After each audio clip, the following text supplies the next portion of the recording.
Hi everybody, इस video में हम देखने वाले हैं IGNOU post basic BSc nursing के लिए कुछ इंपॉर्टेंट क्वेश्चंस को। और ये क्विक रिवीजन होगा। इसमें टोटल 60 क्वेश्चंस है और आगे भी आगे वीडियोस में आपको क्वेश्चंस देखने को मिलेंगे जो कि IGNOU post basic BSc nursing जो इंट्रेंस टेस्ट होने वाला है, बहुत ही जल्द इसका एग्ज़ाम होने वाला है, तो उसके लिए बहुत ही हेल्पफुल रहेगा। तो आप लोग सारे वीडियोज़ को देख लेंगे और उसके अकॉर्डिंग ही प्रिपेयर करेंगे, ठीक है। तो चलिए स्टार्ट करते हैं। इसमें ऑप्शंस मैंने नहीं दिया है क्योंकि ऑप्शंस जो है इग्नू का थोड़ा सा कन्फ्यूजनल रहता है, जिससे आप लोग कंफ्यूज हो सकते हैं। इसलिए ओनली कंसेप्ट को और आंसर को याद रखिए ताकि एग्ज़ाम में आप जाके कंफ्यूज नहीं हो। तो चलिए स्टार्ट करते हैं क्वेश्चन नंबर 1 से। फर्स्ट है special ability to learn and develop particular skill is known as. किसी भी पार्टिकुलर स्किल को सीखने की जो स्पेशल एबिलिटी है उसको हम लोग कहते हैं एप्टीट्यूड। नेक्स्ट है motivation is also referred as. Motivation को हम लोग और किस नाम से जानते हैं? इसको नीड एंड ड्राइव भी कहा जाता है। इमोशन क्या है? इमोशन है कॉन्शियस एक्सपीरियंस। और mental hygiene deals with. Mental hygiene किससे डील करता है? मेंटल हाइजीन जो है वो strategy for maintaining and restoring health को रिस्टोर करने के लिए और मेंटेन करने के स्ट्रेटेजी को जो है वो मेंटल हाइजीन डील करता है। नेक्स्ट क्वेश्चन नंबर 5 देखते हैं। Process of adjustment involves. Adjustment का प्रोसेस में क्या आता है? इसमें changing environmental and one self. अपने आप को और इन्वायरमेंट को चेंज करना जो है एडजस्टमेंट के अंदर आता है। नेक्स्ट है WHO was established on. WHO कब स्टेब्लिश हुआ था? तो ये हुआ था 7 अप्रैल 1948 को। इस टाइप के ऑर्गेनाइजेशन के स्टेब्लिशमेंट ईयर को आप लोग जरूर याद रखेंगे। कुछ कुछ है, WHO होगा, FAO वगैरह हो गया, रेड क्रॉस वगैरह है, तो सबका इस्टेब्लिशमेंट ईयर और कभी कभी डेट भी पूछता है, बट ईयर आप लोग ज़रूर याद कर लीजिए क्योंकि इससे क्वेश्चन एक दो आ ही जाता है हर एक साल। नेक्स्ट क्वेश्चन देखते हैं। Headquarter of WHO is located in. Headquarter जो है WHO का है वो है जेनेवा। जेनेवा, ठीक है। हेडक्वार्टर भी कभी कभी पूछ देता है, तो हेडक्वार्टर भी आप लोग 5-7 ऑर्गेनाइजेशन जो मेन है उसको अपने टेक्स्ट बुक से याद कर लीजिएगा, ठीक है।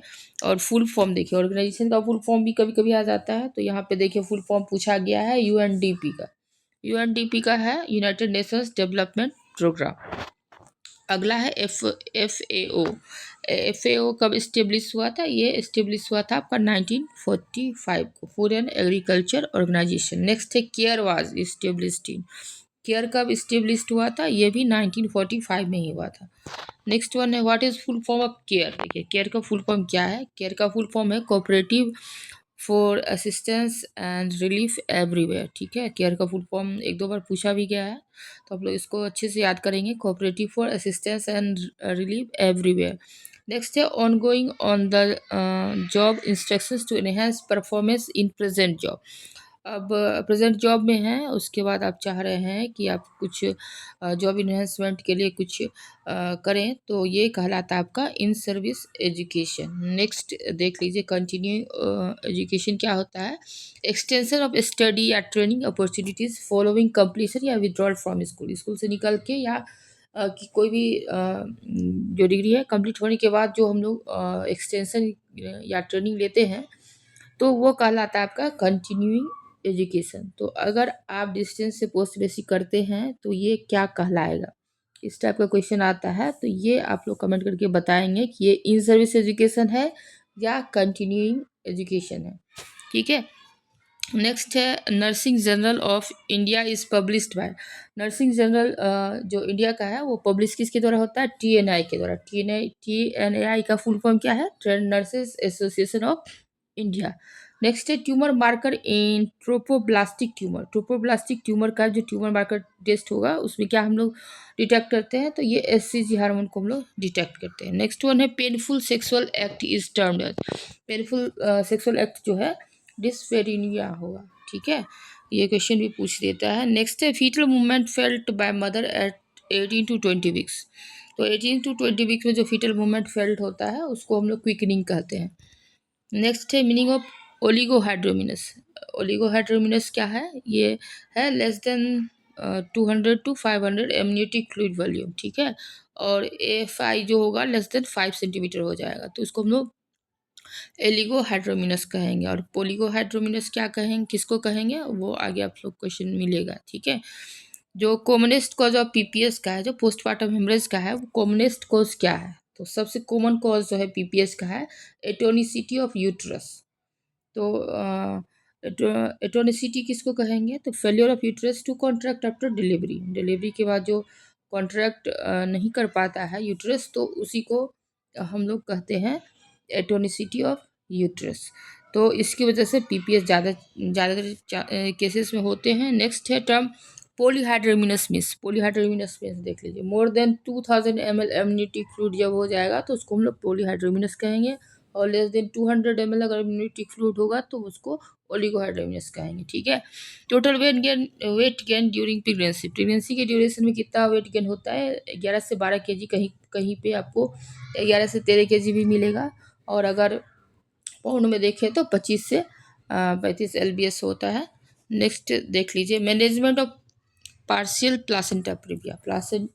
पार्शियल प्लासेंटा प्रीविया किसी को है तो सबसे जो बेस्ट मैनेजमेंट रहता है वो रहता है कंप्लीट रेस्ट, उसको कंप्लीट रेस्ट में प्रेग्नेंट वुमेन को रखना रहता है। नेक्स्ट है vaccine given to a pregnant lady. कोई प्रेग्नेंट लेडी है तो उसको कौन सा वैक्सीन दिया जाता है, तो उसको टेटनस का दिया जाता है, टीटी जो है टेटनस टॉक्साइड का दिया जाता है। 2 वैक्सीन पड़ता है।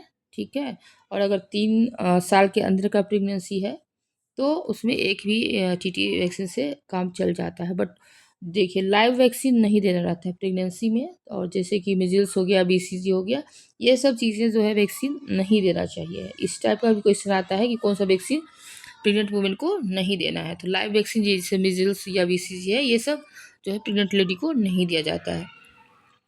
Primary feature of cervical cancer, cervical cancer में जो फर्स्ट ऑफ ऑल आपको देखने को मिलेगा, ये मिलेगा इरेगुलर मेंस्ट्रुएशन।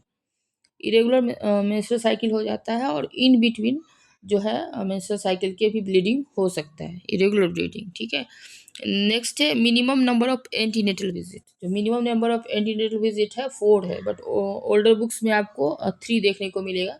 बट अगर 3 या 4 दिया हो तो 4 चूज़ कर सकते हैं आप लोग। ठीक है, बट अभी जो WHO रिकमेंड कर रही है वो 8 कॉन्टैक्ट है, उसको अभी 8 विजिट जो है उनको बोला जाता है करने के लिए।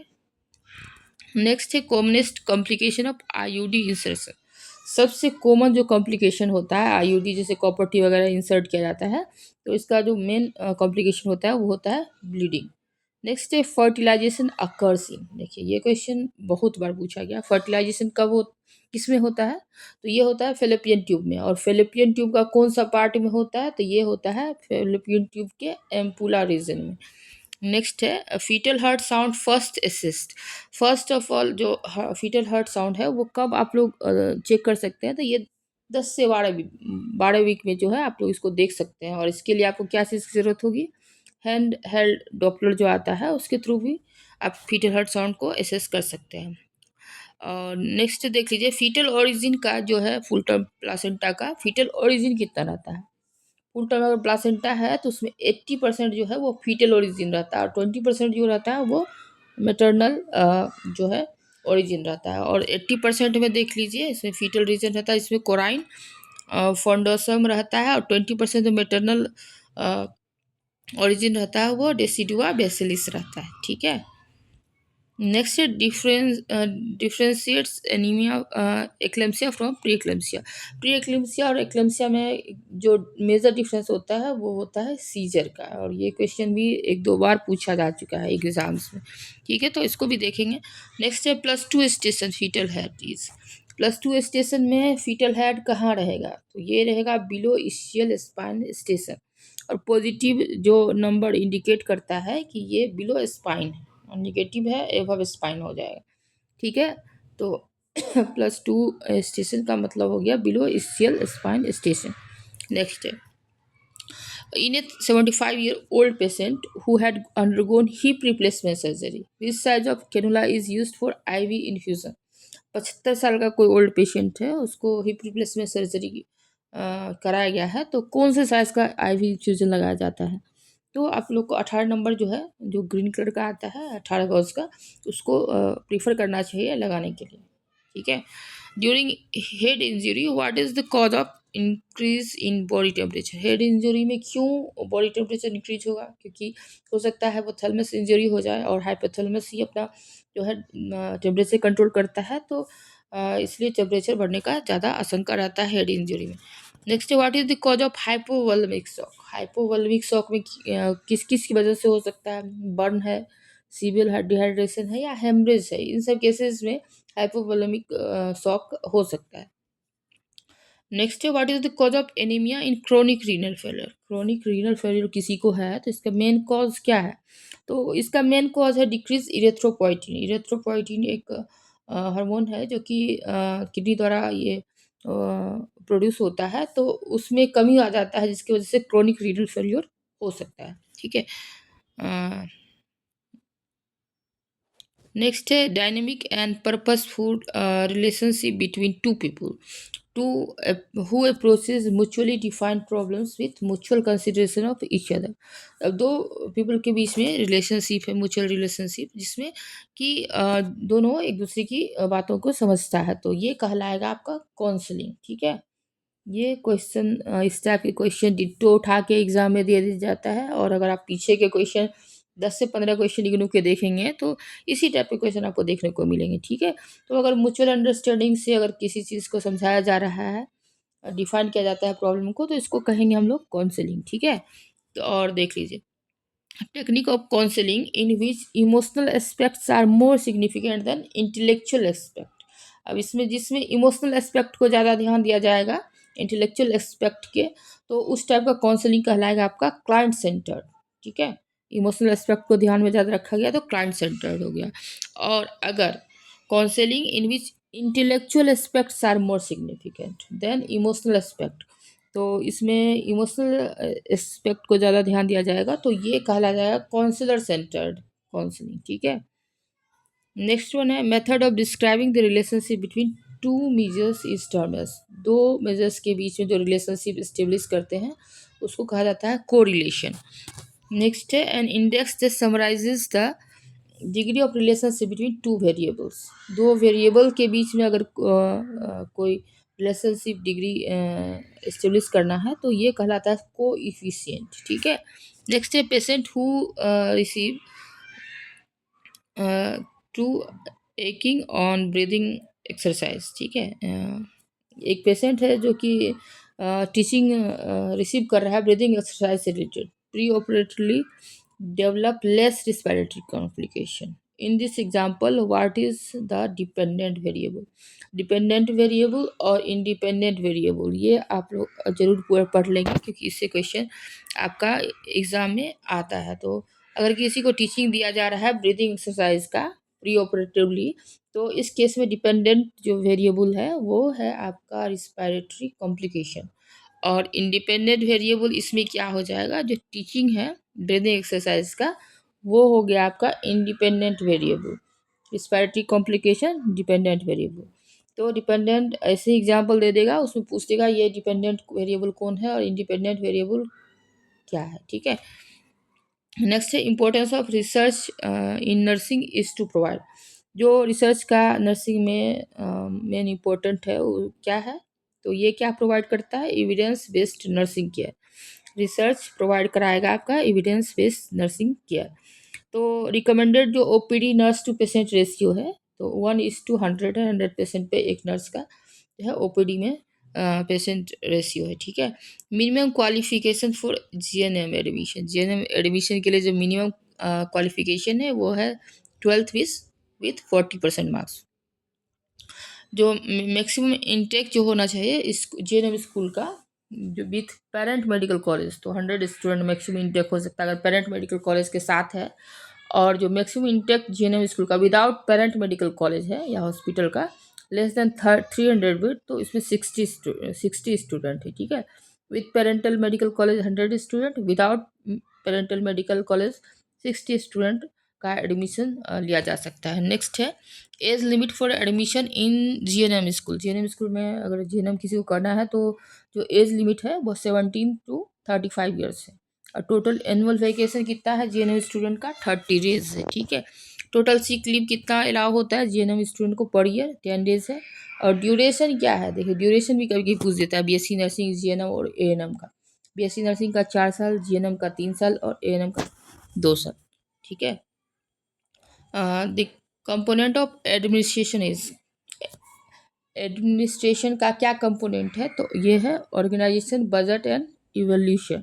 नेक्स्ट है which is the patient clinical record. Patient clinical record में बहुत सारे एग्जाम्पल दे दिया जाएगा और उसमें बताना रहेगा आपको कि कौन सा पेशेंट क्लिनिकल रिकॉर्ड है। तो इनटेक एंड आउटपुट चार्ट हो गया और बहुत सारे जो हम लोग रिकॉर्ड तैयार करते हैं वो सब आ जाता है क्लिनिकल रिकॉर्ड में। तो उसमें से 4-5 एग्जाम्पल दे देंगे तो वहीं 3-4 एग्जाम्पल रहेगा, उसी से आपको छाट के लिखना रहेगा। नेक्स्ट है meaning of census report in hospital. Census report मतलब क्या हो गया? Number of patient at midnight in hospital. Midnight में जितना नंबर ऑफ पेशेंट्स है वो कहलाएगा आपका सेंसस रिपोर्ट। नेक्स्ट है responsibility of state nursing council. State nursing council का क्या रिस्पॉन्सिबिलिटी है? स्टेट नर्सिंग काउंसिल का रिस्पॉन्सिबिलिटी है जो कि आईएनसी के स्टैंडर्ड है पेशेंट केयर का, उसको इम्प्लीमेंट करना और उनके स्टैंडर्ड्स को जो है बनाए रखना, ये स्टेट नर्सिंग काउंसिल का रिस्पॉन्सिबिलिटी है। नेक्स्ट है असिस्टेंट नर्सिंग सुपरिटेंडेंट का किस लेवल का मैनेजर है? तो ये है मिडिल लेवल मैनेजर। और स्टाफ नर्स किस लेवल में आता है वो आप लोग कमेंट करेंगे। ठीक है। इस टाइप के क्वेश्चंस भी आते हैं तो इसको एक बार देख लीजिएगा कि कौन सा लेवल जो है ना, किस लेवल में कौन सा पोस्ट आता है। नेक्स्ट है accomplishment of objective and getting work done is known as. तो ये किसी भी ऑब्जेक्टिव का और वर्क का किया जाना क्या कहलाता है? ये कहलाता है आपका मैनेजमेंट। नेक्स्ट है when authorities flows directly from superior to a subordinate it is termed. जब ऑथोरिटी सुपीरियर से सबऑर्डिनेट के बीच में आता है तो इसको कहते हैं लाइन ऑथोरिटी। ऑथोरिटी वाला भी क्वेश्चन पूछा जाता है, तो अगर सुपीरियर से सबऑर्डिनेट तक आ रहा है तो लाइन ऑथोरिटी है। ऑथोरिटी आप लोग एक बार देख लेंगे। ठीक है। नेक्स्ट है planned educational activities provided in A job setting is called. जो प्लान्ड एजुकेशनल एक्टिविटी प्रोवाइड किया जाता है जॉब सेटिंग में तो वो कहलाता है आपका इन सर्विस एजुकेशन। और आज का लास्ट क्वेश्चन है which regulatory body is associated with registration of nurses in state. State में रजिस्ट्रेशन के लिए कौन रेगुलेटरी बॉडी है? तो ये है स्टेट नर्सिंग काउंसिल। तो आगे अगले वीडियो में हम लोग और क्वेश्चन देखेंगे और इसे 120 क्वेश्चन पूछे जाते हैं। ठीक है। तो इतना 120 क्वेश्चन अगर हम लोग लेते तो बहुत ज़्यादा टाइम लग जाता है। तो अगले वीडियो में हम रेस्ट के आगे क्वेश्चन डालेंगे और आप लोग कोशिश करिएगा कि इसी के अकॉर्डिंग इसी टाइप के क्वेश्चन आप लोग पढ़ें ताकि आप लोग जो है एग्ज़ाम क्लियर कर सकें। Okay, thank you and thanks for watching.